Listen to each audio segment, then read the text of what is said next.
en YouTube y está en el WhatsApp de la iglesia. Así es. Muy bien. Sí, estamos listos. Está la portada. ¿Qué es lo que vamos a compartir el día de hoy? La titulé esta enseñanza las 3 R's. Es una forma fácil de recordar, está asociado con las imágenes que están apareciendo, así que si no tiene idea qué es, pronto lo vamos a revelar. Pero quisiera comenzar haciéndoles una pregunta. Sí, quisiera comenzar haciéndoles una pregunta a todos ustedes. ¿Qué prefieren? ¿Un tornado o un terremoto? Si son chilenos, a ver, si son a los venezolanos, a los chamos que están viendo, van a decir ninguno de los dos. Ninguno de los dos. Pero a los chilenos que están viendo esto, probablemente todos elegiríamos un terremoto porque no tenemos idea qué pasa en un tornado. Bueno, mientras usted prepara su Biblia, su cuaderno donde tiene los apuntes, como saben, la Bridget, ella viviendo en Estados Unidos, fue entrenada, capacitada, cómo sobrevivir tornados. Hay una serie de reglas, hay una serie de cosas, se ríe la Bridget acá detrás de cámaras. Hay una serie de formas de cómo sobrellevar un tornado. Me cargan, me aterran, no sé qué hacer en esa situación. Cuando estábamos, con las veces que hemos ido a Estados Unidos, siempre es una preocupación. De hecho, una vez estábamos en una tormenta que pensamos que podría haberse convertido en tormenta en un tornado y estaba con pánico. Y la Bridget, por el otro lado, cuando llegó a Chile, su peor temor era estar en un terremoto. Estaba completamente... la palabra en inglés es freak out, que es aterrada, sí, pero siempre con miedo, especialmente como acostándose. Su peor pesadilla es que va a haber un tsunami. Entonces, porque le da miedo esto, no lo conoce. ¿Qué es lo que la aterroriza? De que, por un lado, los tornados en Estados Unidos se predicen, dicen por dónde va a pasar. Puede pasar por la casa del frente y tu casa estar intacta, mientras que la casa del frente quedó completamente destruida. Tienen todos los gringos, por lo general, un sótano o alguna forma de protegerse frente a un tornado. Es parte de la vida habitual de ellos. Pero ¿qué es lo que a la Bridget le aterra? Que un terremoto no se puede predecir, puede ocurrir en cualquier momento, nunca se sabe qué puede pasar, cuándo puede pasar, dónde va a pasar. Pero si usted es chileno, sabe qué va a pasar. Todos sabemos, no importa el año en el que estemos, en cualquier momento puede haber un terremoto. Podría haber uno ahora mismo, mientras estamos transmitiendo. Esa es la realidad. Y la Bridget muy pronto aprendió en nuestro matrimonio que hay que dejar la vía durante la noche desocupada, porque no sabes si va a haber un terremoto lo suficientemente grande. Hay que levantarse, hay que abrir la puerta, hay que estar preparados para salir. Entonces, de alguna manera, los chilenos, ya no sé cómo se llama hoy en día, pero en mi época, cuando yo estaba en el colegio, le llamaban Operación Daisy, pero te entrenan en el fondo de qué cosas hacer y el triángulo de la vida, ¿cierto? Y todo esto. Es interesante porque, por ejemplo, la generación de el pastor Renato vivió los 3 grandes terremotos de la historia. De hecho, el pastor ha vivido el terremoto de Valdivia, el del 80 acá en Santiago y el del 2010. Mi mamá, por otro lado, vivió el del 80. Cuenta siempre mi abuela que mi mamá se desmayaba, se despertaba y se desmayaba. Y mi generación vivió el terremoto del 2010. De hecho, ya nos conocíamos con la Bridget y la Bridget pensaba que yo había muerto porque lo único que mostraban eran los edificios de Concepción, todos partidos. Entonces pensaba que Chile se había acabado. Todos sabemos que en cualquier momento puede venir un terremoto. No sabemos cuándo va a pasar, pero todos sabemos esto. Sabemos que va a pasar. Es parte de vivir en Chile. Y he titulado esta enseñanza las 3 R's, no por la marca del pisco, ni por el deporte nacional de tocar el timbre y salir corriendo. No se llama así 3 R's, ni tampoco por la máxima de la ecología, ¿cierto? De reducir, reutilizar y reciclar. tampoco se llama así 3 R's por eso. Es una forma en cómo recordamos lo que la Biblia nos enseña en relación a la doctrina o la enseñanza de los últimos tiempos. Así que hablé de evangelismo hace 2 semanas atrás y la semana pasada nuestro pastor Renato nos hablaba de cómo Jesús reveló al Padre y leyendo Juan 14, ¿cierto? Este pasaje tan famoso por la frase que dice que Jesús es el camino, la verdad y la vida. Y hoy quisiera hablar del regreso de Jesús. Vamos a estar meditando en el primer libro de Tesalonicenses, así que como es habitual, permítame leer el pasaje y después oramos. Primera de Tesalonicenses, capítulo 4, leo desde el versículo 13 en adelante. Y ahora, amados hermanos, queremos que sepan lo que sucederá con los creyentes que han muerto, para que no se entristezcan como los que no tienen esperanza.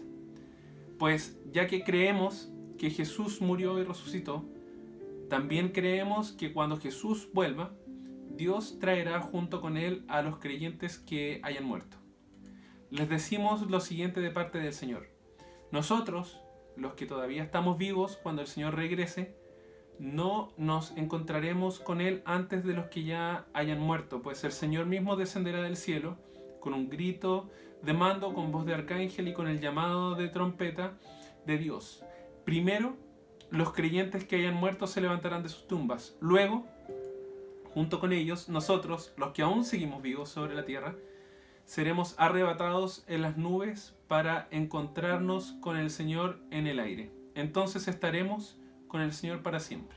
Así que anímense unos a otros con estas palabras. Así que una vez leído este pasaje, oremos. Señor, te damos las gracias, Padre, por tu palabra.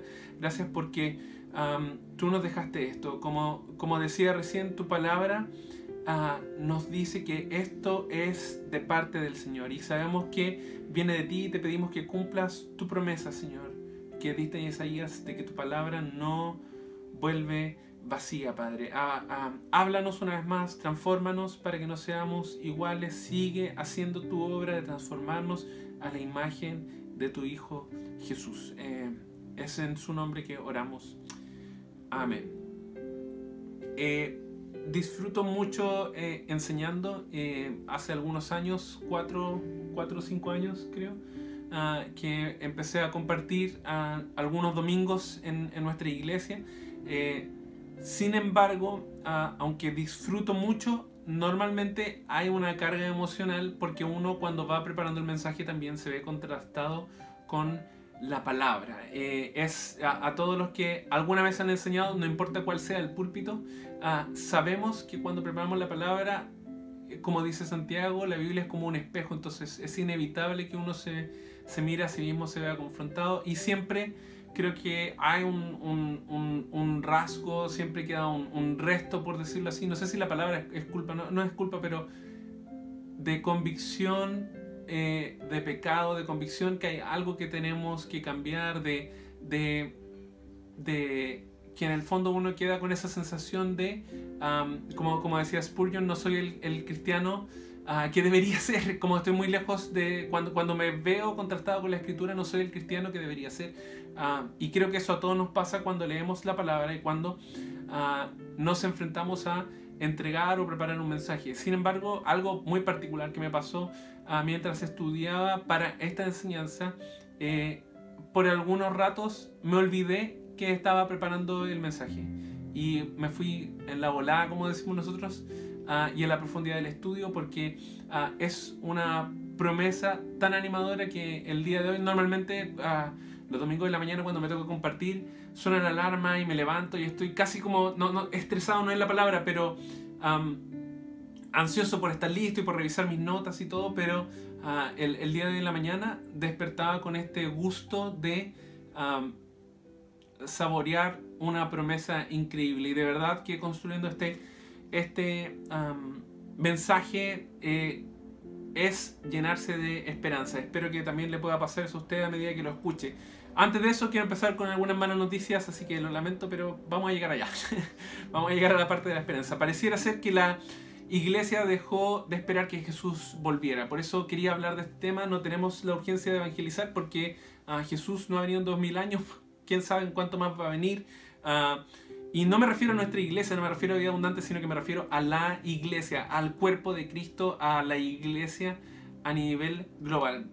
Yo me acuerdo creciendo, por ejemplo, le mencionaba a la Bridget, era muy normal que uno escuchara canciones relacionadas a la venida de Cristo. Muchas composiciones, pensaba por ejemplo en algunos himnos o canciones de Steve Grimm como Más allá del sol, por ejemplo, o el último disco que yo recuerdo que estaba basado en esto, era una composición de Marcos Witt que se llama Él volverá, que era como en el 2001 aproximadamente.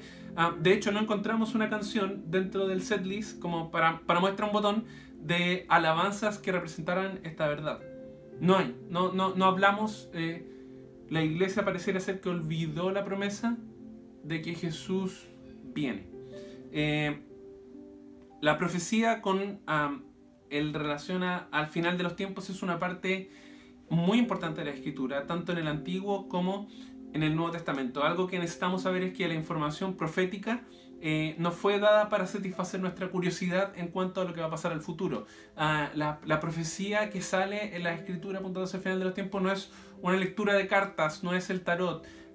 No fue hecho, nos fue dejado ahí para satisfacer nuestra curiosidad, sino para animarnos a vivir como pueblo escogido, como nación santa, como real sacerdocio, mientras estamos aquí en la tierra. La profecía de los últimos tiempos, como decía, no está para satisfacer nuestra curiosidad, sino más bien para impactar nuestro estilo de vida. Vuelvo a repetir eso porque es súper importante. La profecía de los últimos tiempos no está para satisfacer nuestra curiosidad, sino más bien para impactar nuestro estilo de vida. ¿Cuál es el problema? Pareciera ser que amamos mucho este mundo. Parece ser que estamos demasiado cómodos, que nos olvidamos que estamos de paso, aunque la Biblia nos enseña de que somos como neblina. La misma Biblia dice que somos como la flor del campo, que se seca la hierba, que la flor se cae de un día para otro. Pareciera ser que nos olvidamos que estamos de paso, pareciera ser que amamos mucho a este mundo y dejamos de creer el cuento, perdóneme por cómo lo digo, pero dejamos de creer el cuento de que Jesús vuelve. Estamos más preocupados de cuándo se acaba la cuarentena, cuándo retomo mi vida normal, qué es lo que voy a hacer con el 10% de la AFP. Esas son, pareciera ser, nuestras preocupaciones, pero dejamos de lado, dejamos en stand-by, dejamos en pausa la idea de que Jesús vuelve. Yo en lo personal tengo que ser súper sincero, siempre he esperado que el Señor venga, con excepción de cuando estábamos comprometidos con la Bridget y nos íbamos a casar. Ahí le pedí al Señor que esperara un poquitito, pero siempre he querido que el Señor vuelva. Creo que como muchas generaciones de cristianos hemos creído que el Señor va a venir en nuestra generación. Personalmente creo que va a ser así, espero que sea así. El Señor sabe cuándo es el tiempo, pero tenemos la esperanza de que el Señor venga. Dejamos de decir, como la iglesia decía antes, Maranata, esta palabra que significa el Señor viene. ¿Cuál es mi expectativa hoy cuando estoy compartiendo este mensaje? Es que Dios nos dé una esperanza eterna, que usted al final de la reunión pueda quedar con él, la palabra en inglés es el aftertaste, como lo que le queda, el gustito que le queda en la boca después de que come algo rico, que pueda quedar con una esperanza eterna, pero también con una urgencia para hacer la obra de Dios hoy. Algunos conocen a Miguel Rojas, un pastor amigo. Él fue mi primer pastor de jóvenes cuando tenía 13 años. Me acuerdo que Miguel Rojas siempre nos decía: hay que predicar como si Cristo viene hoy día y trabajar como si Cristo viene en 1000 años. Creo que eso siempre ha sido una forma, un principio muy válido de cómo trabajamos. Planificamos, nos programamos, trabajamos mirando como si es que Cristo va a venir en 1000 años, pero predicamos con la urgencia de decir: Dios viene ahora, cuando termina la reunión. La Biblia, algunos datos para mencionar sobre esto. No es un libro, no es una app, es una compilación de 66 libros que fueron escritos por más de 40 autores a lo largo de 1500 años. Y la profecía ocupa un espacio muy relevante a lo largo de toda la escritura. Algunas estadísticas en relación a esto: solo 4 libros de esos 66 no hablan de profecía. Los teólogos y estudiosos dicen que entre el 20 y el 30% de la escritura fue destinada a la profecía. La Biblia da un realce a esto. La profecía tenía dos ámbitos en la escritura. Una era la predicción de eventos futuros, y eso normalmente más como asociamos la profecía, casi como decir lo que va a ocurrir, pero también estaba asociada a la proclamación del mensaje y de la enseñanza de Cristo, a la proclamación de la enseñanza que Dios le decía al pueblo. Por ejemplo, Noé es enviado como profeta para predicar a la región de Asiria, diciéndoles: arrepiéntanse o va a venir el juicio. No hay predicción de términos futuros, solamente existe la proclamación del mensaje de Dios. Muchas de estas profecías, eso sí, apuntaban a la venida del Mesías. Algo muy interesante, eso sí, lo comento como una nota aparte. Los estudiosos no entendían todas estas figuras y pensaban algunos en la época de Jesús que iban a venir dos Mesías, porque la gente estaba esperando un redentor, por decirlo así, y también, pero no entendían cómo eso se mezclaba con la imagen de el siervo sufriente. Sin embargo, Jesús es la combinación entre el cordero y el león. Él vino primero como el siervo sufriente cuando la gente estaba esperando a ese Dios que iba a venir como a conquistar y a liberar a Israel, ese Mesías que iba a casi como a destruir a todos los oponentes de Israel y que iba a restaurar el reino de Israel.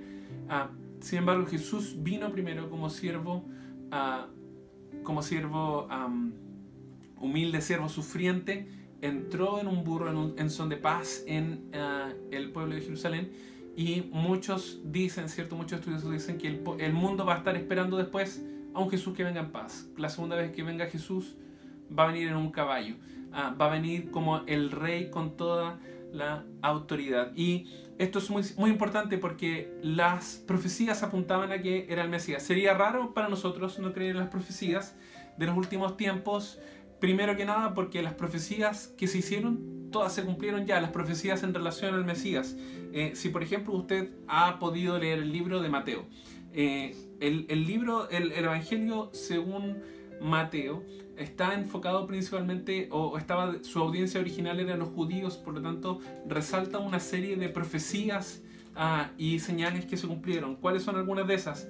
Que nacería de una virgen, que iba a nacer en Belén, pero que Dios lo iba a llamar desde Egipto, que lo llamarían Nazareno, porque también crecería en la ciudad de Galilea, que cargaría con nuestras enfermedades, que entraría en un burrito, que sería herido por nuestras transgresiones, que llevaría en su cuerpo nuestras enfermedades, que sería traicionado por 30 monedas, que resucitaría, solo por nombrar algunas de las profecías. Todo esto fue profetizado y ocurrió. Sin embargo, esas son las profecías sobre la primera venida de Jesús. Pero casi por cada profecía que hay de su primera venida, hay 5 profecías sobre su segunda venida. ¿Qué creemos como iglesia? Creemos que Jesús va a venir de vuelta. Y aunque quizás no es un tema que abordamos mucho en la iglesia, porque existen discusiones teológicas sobre algunos puntos, sobre la interpretación de lo que significa, hay algunos puntos básicos que la Biblia es muy clara, no deja áreas grises, y quiero hablar de eso hoy, y esas son las 3 R's. El riesgo que siempre corremos cuando leemos la Escritura es distraernos y poner la mirada en las cosas que no entendemos y dejar de lado y de vivir a la luz, dejamos de vivir a la luz de lo que sí sabemos, de lo que sí entendemos. Siempre cito esta frase de Charles Spurgeon que me encanta: es mejor una cucharadita de obediencia que una tonelada de aprendizaje. Así que antes de entrar de lleno al pasaje y explicar las 3 R, permítanme hablarles un poquitito de Tesalónica, esta iglesia que es la que estábamos leyendo, de la que vamos a estar estudiando el pasaje central. ¿Qué podemos decir de esta carta? La ciudad de Tesalónica es una de las pocas ciudades que se mantiene aún hasta el día de hoy de las ciudades neotestamentarias que recibieron una carta. Hay algunas de esas que están sepultadas, solo sabemos que existieron por los documentos bíblicos, pero esta es una de las pocas que queda hoy en día. Se ubica en Grecia y su nombre actual es Salónica. En la época cuando Pablo predicaba, él normalmente iba a las ciudades principales y el ministerio de Pablo consistía en que él predicaba en la ciudad principal y dejaba que la iglesia local llegara a las ciudades vecinas más pequeñas. ¿Por qué fue a Tesalónica? Porque había tenido un sueño donde un hombre macedonio, esto está en el capítulo 16 de Hechos, le dice: ven a ayudarnos, así que él se dirige hacia ese sector y este registro se encuentra en Hechos capítulo 17. Así que él va, la iglesia de Tesalónica era una iglesia que en ese tiempo tenía alrededor de 200.000 personas, era bastante la población, hoy en día tiene un poquitito más de 300.000, pero era una ciudad bastante grande y amplia. Así que Pablo, como es fiel y como veíamos en la prédica hace 2 semanas atrás cuando hablaba de ser centinela, él predicaba primero en las sinagogas y después se dedicaba a predicarle a los gentiles. Eso es lo que ocurre en Hechos capítulo 17. Sin embargo, sabemos que producto de la persecución que él sufrió, no alcanzó a estar ni siquiera un mes, pero alcanzó a plantar una iglesia y a entregar fundamento en ese tiempo. Así que dentro de ese contexto él escribe esta carta para reafirmar y asegurar y responder algunas preguntas teológicas, doctrinales y algunos asuntos prácticos. El versículo clave está en 1 de Tesalonicenses 5, 9 y 10. Dice: pues Dios escogió salvarnos por medio de nuestro Señor Jesucristo y no derramar su enojo sobre nosotros. Cristo murió por nosotros para que estemos vivos o muertos, cuando regrese podamos vivir con Él para siempre. Los temas principales de estas cartas son el retorno de Cristo y el ministerio de la iglesia local. De hecho, hicimos una serie de devocionales basadas en 1 de Tesalonicenses capítulo 5 hace un par de semanas atrás, que eran todos los asuntos prácticos. Después puede volver y ver todos esos devocionales que hicimos. Es muy interesante porque a lo largo de estas 2 epístolas, estas 2 cartas, Pablo equilibra tanto la profecía como la vida práctica de la iglesia. Algo que nos enseña esta carta es que el regreso de Jesús en el futuro tiene una implicancia en la manera que vivimos hoy. Vuelvo a repetir esta idea porque es central para el estudio de Tesalonicenses. El regreso de Jesús en el futuro tiene una implicancia en la forma que vivimos hoy. Así que Pablo en sus 2 cartas a estas iglesias responde preguntas sobre la segunda venida de Cristo. Los tesalonicenses sabían que Jesús iba a volver por su pueblo, pero la pregunta es: ¿qué pasa con los que ya murieron? Esa es la pregunta que antecede a esta sección que leímos de 1 de Tesalonicenses 4, versículo 13. Cuando uno lee una carta, alguien dijo que es muy similar a escuchar la conversación de una persona por teléfono. Por ejemplo, cuando la Bridget trabaja desde acá de la casa, yo a veces escucho algunas cosas que ella está diciendo en sus clases. Entonces, no estoy escuchando a su alumno, pero sí puedo inferir algunas cosas porque escucho parte de la conversación. Y esto es lo que entendemos por esta carta, que Pablo está respondiendo a la pregunta: ¿qué pasa con los que ya se murieron? Así que esa es la explicación de la sección que estamos estudiando hoy. Y en la segunda carta, la explicación de Pablo es que Cristo aún no ha venido, y que cuando venga todos van a saber que vino. Eso se encuentra en 2 de Tesalonicenses capítulo 2, lo puede ver después con más detalle. Pero estas cartas nos invitan a estar listos, a estar expectantes de la segunda venida de nuestro Señor, y además nos enseñan las implicaciones prácticas, como decíamos, que tienen en el día a día el vivir a la luz de la eternidad. Algo que me encanta es que Pablo aquí no veía la doctrina o la enseñanza de la segunda venida del Señor como una teoría para ser discutida, más bien como una verdad para ser vivida. Las implicancias que tenían la segunda venida de Cristo impactaba la santidad, el trabajo, la confianza de la iglesia. Debería ser igual para nosotros. Lo invito a que pueda leer durante la semana. Son 2 cartas cortitas, son casi 8 capítulos en total. Así que si empieza hoy día, puede terminar el siguiente domingo de leer estas 2 epístolas, que son muy buenas, tienen mucha riqueza, porque el estudio de estas cartas debería darnos seguridad sobre el futuro. En medio de un mundo en que hay tanta inseguridad, tanta incertidumbre, debería animarnos a testificar de Jesús y a caminar como el Señor quiere. Debería darnos paz sobre los que amamos, que han partido a la presencia del Señor, y debería darnos estabilidad, como decía, en un mundo que carece de ella. ¿Por qué 3R? ¿Me ayuda, Brigitte, con la portada? ¿Por qué 3 R's? Porque nos recuerdan las promesas de este texto. Primero, el regreso. Segundo, el rapto. Y tercero, la reunión. Así que dicho esto, vamos a volver a leer el pasaje y lo vamos a ir desglosando. Vamos a 1 Tesalonicenses 4:13. Y ahora, amados hermanos, queremos que sepan lo que sucederá con los creyentes que han muerto, para que no se entristezcan como los que no tienen esperanza. Pablo comienza haciendo una distinción que Jesús también hace en Mateo 6. Ustedes no son como los paganos, dice, no son como los gentiles, dice. Lo que está diciendo aquí Pablo es que nosotros tenemos una esperanza. No está diciendo que no deberías llorar. Eso es incorrecto. Eso no es lo que dice el texto. No está diciendo que no vamos a pasar por dolor cuando un ser que amamos parte. Eso no es lo que está diciendo, porque si fuera así, la Biblia se contradeciría en Romanos 12 cuando dicen lloren con los que lloran y rían con los que ríen. O también estaría contradiciendo cuando incluso Jesús lloró frente a la muerte de su amigo Lázaro, sabiendo que él lo iba a resucitar. Eso no es lo que Pablo está diciendo. Lo que está diciendo aquí Pablo es que nosotros tenemos una esperanza, que no deberíamos entristecernos sin esta esperanza de que aquellos que han partido en el Señor. Esto no es una promesa universal, eso también sería otra cosa para decir, no es para todas las personas que mueren. Eso no es lo que está diciendo Pablo también. Pablo está diciendo que para los creyentes que han muerto, ¿qué significa eso? Para todos aquellos que en vida depositaron su confianza en Jesús, para todos aquellos que dejan que Jesús sea su Señor y su Salvador. Esa promesa es para ellos, y la esperanza es para aquellos también que seguimos aquí. Nos dice el versículo 14, pues ya que creemos que Jesús murió y resucitó, también creemos que cuando Jesús vuelva, Dios traerá junto con él a los creyentes que hayan muerto. Me encanta que aquí Pablo ni siquiera pregunta, él está dando algunas declaraciones y verdades que son propias de los creyentes. Él no está diciendo, mira, si es que ustedes creen que Jesús murió y resucitó. No, él está diciendo, para los creyentes esta es una verdad. Creemos que Jesús murió y creemos que Jesús resucitó.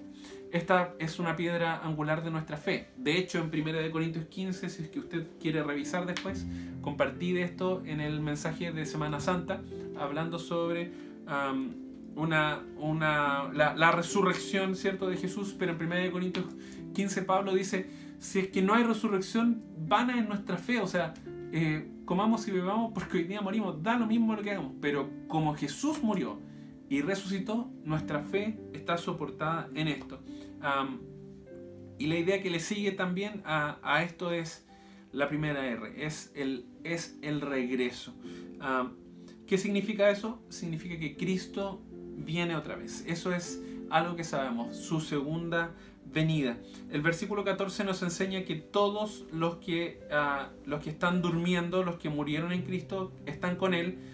Si no fuera así, si no fuera que están con Él, ¿cómo podría ser que Jesús los trajera con Él cuando vuelva? Jesús mismo prometió esto. En Mateo 16:27 dice, porque el Hijo del Hombre ha de venir en su gloria de su Padre con sus ángeles, y entonces recompensará a cada persona según lo que haya hecho. Este mensaje es tan importante a lo largo del libro de Tesalonicenses que Pablo hace un énfasis al final de cada capítulo. Veamos el siguiente esquema que nos explica un poquitito más esto.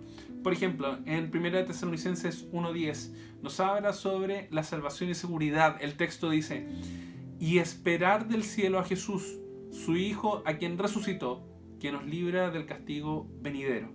En capítulo 2, versículo 19 y 20 dice, en resumidas cuentas, ¿cuál es nuestra esperanza, alegría o motivo de orgullo delante de nuestro Señor Jesús para cuando Él venga? ¿Quién más sino ustedes? Si ustedes son nuestro orgullo y alegría. En el capítulo 3 del versículo 12 y 13 dice, que el Señor los haga crecer para que se amen más y más unos a otros y a todos, tal como nosotros los amamos a ustedes. Que los fortalezca interiormente para que cuando nuestro Señor Jesús venga con todos sus santos, la santidad de ustedes sea intachable delante de nuestro Dios y Padre. El capítulo 4, que es la porción que estamos estudiando hoy, y finalmente en el 5, 23 y 24, al final de los saludos dice: que Dios mismo, el Dios de paz, lo santifique por completo y conserve todo su ser, espíritu, alma y cuerpo, irreprochable para la venida de nuestro Señor Jesucristo. El que los llama es fiel y así lo hará. Hermanos, Jesús viene. Él va a regresar. Jesús dijo en Juan 14, del 1 al 3, dice: no se angustien, confíen en Dios y confíen también en mí. En el hogar de mi Padre hay muchas viviendas. Si no fuera así, ya se lo habría dicho a ustedes. Voy a prepararles un lugar, y si me voy y se los preparo, vendré para llevármelos conmigo. Así ustedes estarán donde yo esté. Tal como decía la iglesia del primer siglo, Maranata, el Señor viene. Esa es la primera R, el regreso. En el versículo 15, quizás su versión dice hasta la venida del Señor o cuando el Señor regrese. Leo el versículo 15, dice: les decimos lo siguiente de parte del Señor.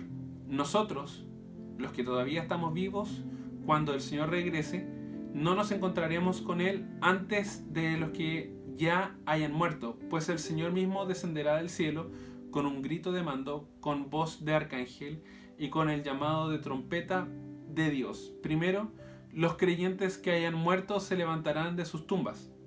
Luego, junto con ellos, nosotros, los que aún sigamos vivos sobre la tierra, seremos arrebatados en las nubes para encontrarnos con el Señor en el aire. Entonces estaremos con el Señor para siempre. Así que anímense unos a otros con estas palabras. Esa es la segunda R, que representa el rapto. Quizás su versión dice arrebatamiento.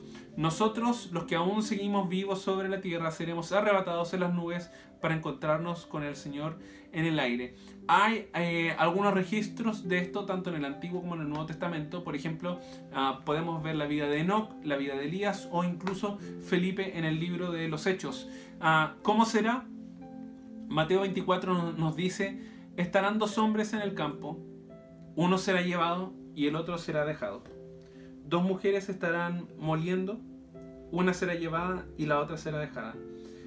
Por eso también ustedes deben estar preparados, porque el Hijo del Hombre vendrá cuando menos lo esperen.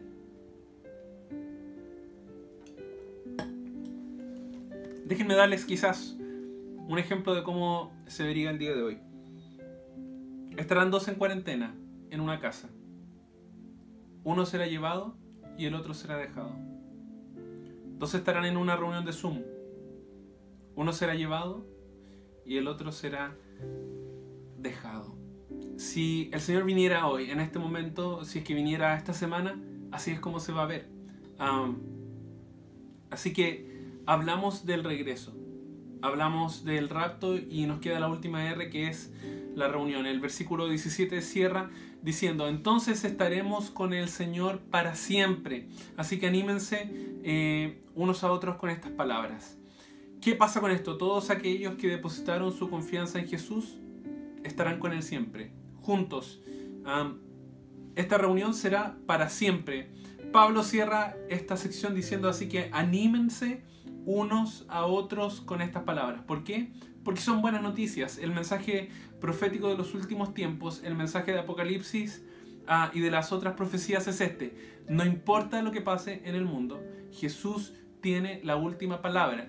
Él ya venció, y eso a los creyentes debería darnos la seguridad y la tranquilidad. Eso es lo que se refiere Pablo en Romanos 8 cuando dice que en Él somos más que vencedores. No se trata de que yo me puedo poner cualquier meta en el gimnasio y la voy a alcanzar. Eso no es lo que dice el pasaje. Significa que no importa cuál es la situación, no hay nada que nos pueda separar del amor de Cristo, que aunque pasemos hambre o desnudez o peligro o persecución, no importa lo que pase, en Él somos más que vencedores. ¿Por qué? Porque aunque vivamos o muramos, del Señor somos, nos dice la palabra. Jesús tiene la última palabra. No importa lo que pase en el mundo, Jesús tiene la última palabra. Y todos aquellos que depositaron su confianza en Jesús estarán para siempre con Él. ¿Ha pensado cómo será la primera reunión después de la pandemia? Será probar un pedacito de cielo. Va a ser bueno después de tantos meses de estar separados, poder vernos, poder abrazarnos en la medida que las medidas de higiene, ¿cierto?, y de prevención lo permitan, pero va a ser probar un pedacito de cielo. Imagínese cómo será el cielo viendo cara a cara a nuestro Señor y a aquellos que partieron, a todos los que ya partieron. Va a haber un momento en que nos vamos a volver a reunir todos juntos, que no va a haber separación, que no va a haber streaming, porque vamos a estar todos juntos delante del Señor, que no va a estar esta iglesia y la otra iglesia. Nosotros siempre nos duele cuando viajamos en Navidad y vemos a la familia de la Bridget. Siempre hay un momento que duele al final porque lloramos, nos abrazamos, porque nos separamos. Va a haber un momento en que no va a haber más separación. Esa es la reunión, como dice un antiguo himno: más allá del sol, yo tengo un hogar, bello hogar, más allá del sol. Es cierto que la muerte es una gran separación, pero Jesucristo es un más grande reconciliador. Y eso es una esperanza tremenda que debería alentarnos. La Biblia nos dice que no habrá dolor ni sufrimiento. A propósito de esta enseñanza, a propósito de la esperanza en la vida después de la muerte, Miguel Núñez, pastor de la IBI, quizás no ubica cuál es la IBI, pero cantamos algunas de las canciones de esa iglesia, como El Dios que adoramos, por ejemplo, Hay libertad, o El amor de Cristo. Dice: tú tienes que comenzar a soñar con ese día. No puedes quedarte en el peligro y la amenaza de la pandemia actual, en la cual te encuentras. No, este no es el final de la vida. Este no es el final de la historia. Así no es como yo termino.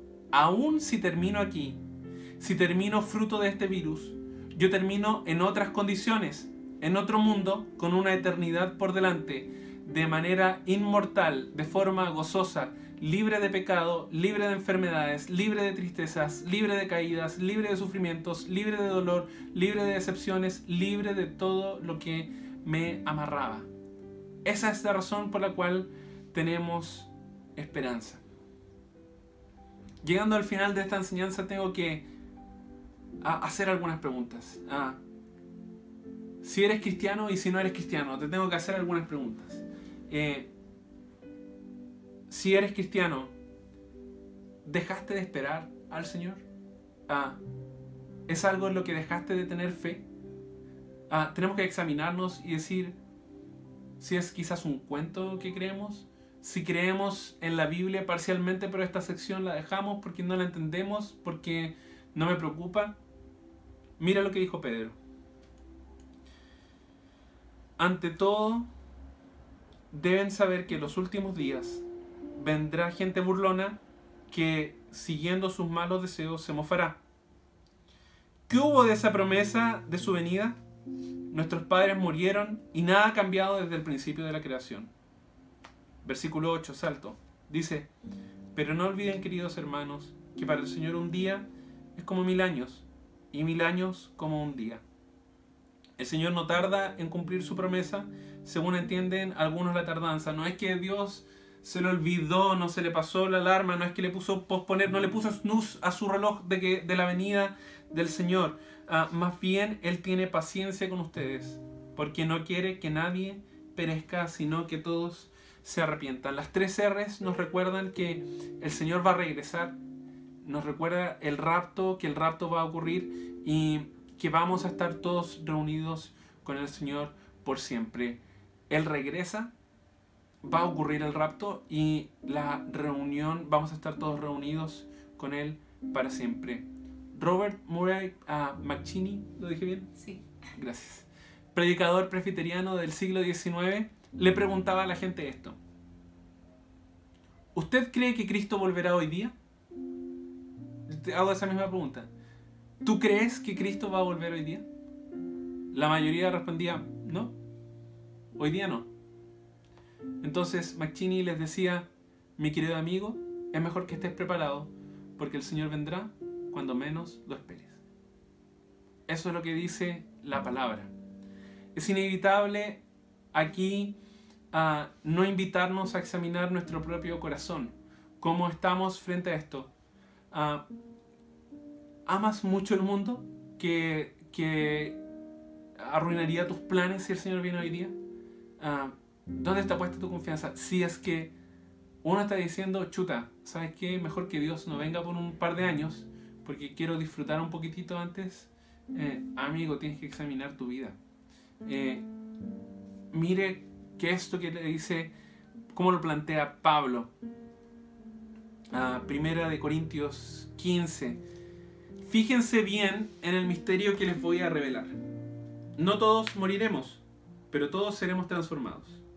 En un instante, en un abrir y cerrar de ojos, al toque final de la trompeta, pues sonará la trompeta y los muertos resucitarán con un cuerpo incorruptible y nosotros seremos transformados.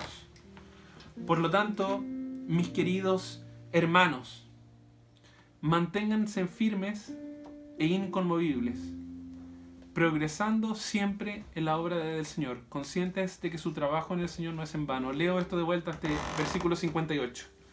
Por lo tanto, mis queridos hermanos, manténganse firmes e inconmovibles, progresando siempre en la obra del Señor, conscientes de que su trabajo en el Señor no es en vano. Que Dios nos dé una esperanza eterna y una urgencia por hacer la obra de Dios hoy. Déjame orar por ti, hermano, hermana que estás ahí. Señor Jesús, te doy las gracias porque, Señor, tu palabra está llena de promesas para todos aquellos que han depositado su confianza en ti. Señor, nosotros no te manipulamos con el diezmo, por ejemplo, para que nos des más o para que nos des de vuelta, Señor, porque tu palabra dice que en Cristo, Señor, tú nos hiciste herederos y nos entregaste no solamente la justicia que no merecíamos, pero nos diste toda la herencia que Jesús como tu Hijo merecía. Nos has dado todas las cosas. Gracias, Señor, por tus grandes y maravillosas promesas. Señor, algunos dejamos de creer. Incluso tú mismo lo dijiste. Cuando vuelva el Hijo del Hombre, ¿encontrará fe en la tierra? Y tenemos que ser sinceros viniendo delante de ti en que algunos dejamos de esperar, algunos dejamos de creer, algunos llevamos algunas semanas, meses, quizás algunos llevamos años o décadas como cristianos, pero dejamos de esperar, dejamos de creer, dejamos de anhelar, dejamos de decir Maranata, el Señor viene, o como Juan cierra su libro diciendo ven Señor Jesús, ven, vuelve, ven. Dejamos de esperar. Y te pido que, Señor, mis palabras no pueden hacer nada por el corazón de esta gente, Señor, por el corazón de mis hermanos, pero tu palabra puede producir genuina y verdadera esperanza en esta hora, Señor. Te pido que engendres esa esperanza, Señor, que con el mismo ánimo y con la misma esperanza que desperté hoy, te pido que deposites esa misma esperanza que solamente proviene del fruto de tu palabra, Señor. Que pongas eso en el corazón de mis hermanos, Señor, y corrige, Señor, las motivaciones si es que alguno ama más a este mundo que tu venida, si alguno ama más a este mundo que estar en ti, Padre, en el nombre de Jesús. Y a los que no son cristianos, a aquellos que no han depositado aún su confianza y el control de su vida en Jesús, tengo que decirte esto, no sé cuándo Jesús va a venir, pero sé esto, sé que viene. No quisiera, si es que Jesús viene cuando yo estoy con vida, no quisiera que tú seas la persona al otro lado de la conversación de WhatsApp, compañero de una carrera, que esté jugando a la pelota contigo, que seas el colega que dejé de ver en la oficina. Esperaría que estés conmigo delante del Señor cuando Él venga. O que si aún no viene, cuando termine nuestra vida, que nos volvamos a reencontrar en la reunión donde vamos a estar todos. ¿Cómo puede pasar esto? No es algo que se compra con dinero, no es algo que proviene de obedecer una cierta cantidad de reglas y una cierta cantidad de checklists. Proviene solamente de depositar tu confianza en Jesús como Señor y Salvador.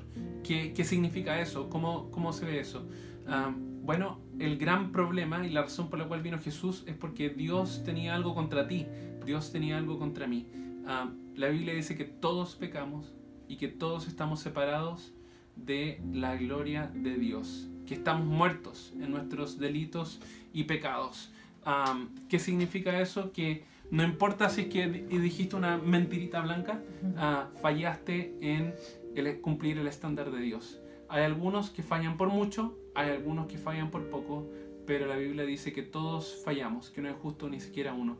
Y esa es la razón por la cual Dios envió a su Hijo, porque alguien tenía que ocupar el lugar que tú y yo merecíamos. Jesús, por medio de su sacrificio, ocupó el lugar que tú tenías que usar, el lugar que yo tenía que usar, para que por medio de ese sacrificio nosotros nos podamos presentar delante de Dios. Esas son las buenas noticias.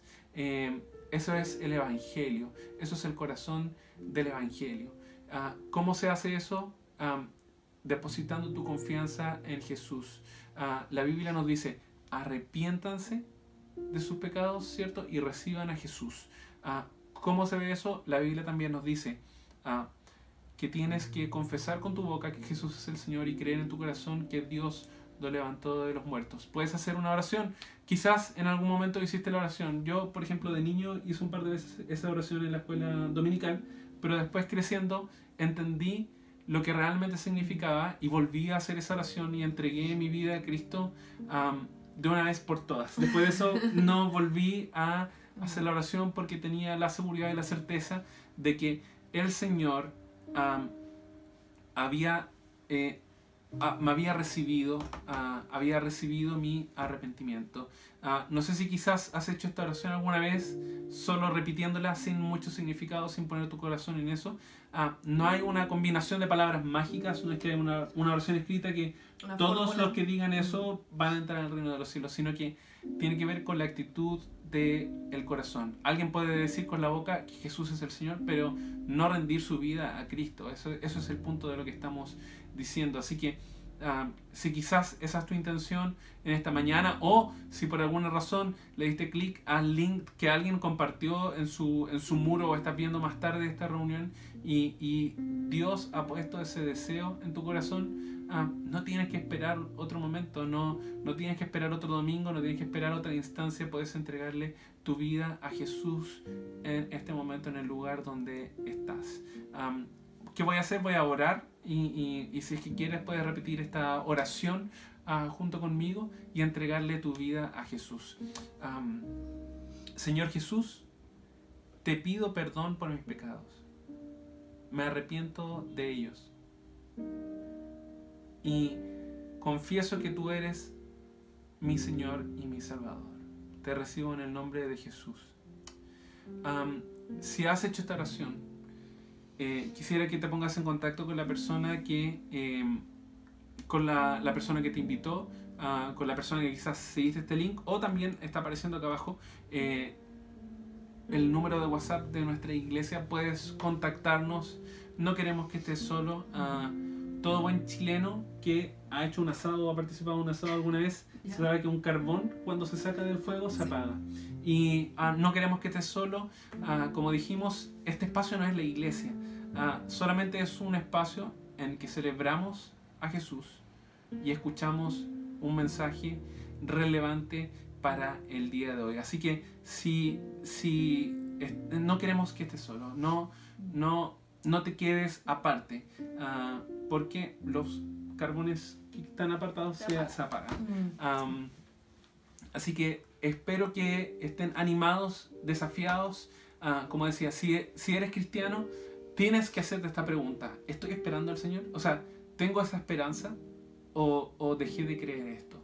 Y si es así, como nos dice 1 Corintios 15:58, hermanos, ocupémonos de la obra del Señor, vivamos a la luz de esta verdad. Vuelvo a citar a Miguel Rojas, que decía, prediquemos como si Cristo viene hoy y trabajemos como si Él viene en 1000 años más. No sabemos cuándo va a venir, pero sabemos esto: el Señor viene, Él regresa, va a raptar a su iglesia y vamos a estar todos en la reunión. Y eso es algo que vale la pena vivir. Y si no eres cristiano, bueno, también la invitación es que puedas rendir tu vida a Jesús. Así que queremos darle las gracias a todos los que se han conectado, a todos los que comparten también. Gracias por destinar este tiempo en el que podemos alabar juntos a Dios. ¿Hay algo más que quieres añadir? Creo que no. Había más personas en los comentarios de YouTube que estaban también saludando, así que saludos a los que comentaron después. Hubo una familia ahí que nombraron todo, perdón, dejé el computador ahí, no sé los nombres ahora, pero lo leí, que Sí. hay más que nos saludamos por nombre, pero muchas gracias a todos por estar, por escuchar, por compartir este mensaje este domingo con nosotros. Así es, y les mandamos un afectuoso saludo a todos. Esperamos, como dije antes, que pronto podamos probar ese pedacito de cielo que va a ser reunirnos nuevamente. Mientras tanto, la iglesia no se cierra, la iglesia continúa, seguimos reuniéndonos para orar, para estudiar, y hay otras instancias también que se van a estar abriendo para que podamos seguir experimentando la vida de iglesia. ¿Por qué hacemos esto? Porque como Vida Abundante, nuestra misión es hacer de cada miembro de la familia un discípulo de Jesús. Y esa es la razón por la cual estamos acá. Así que les mandamos un afectuoso saludo. Un abrazo apretado, enorme, largo. Muchas bendiciones y nos vemos pronto. Que estén bien. Que estén bien. Chao.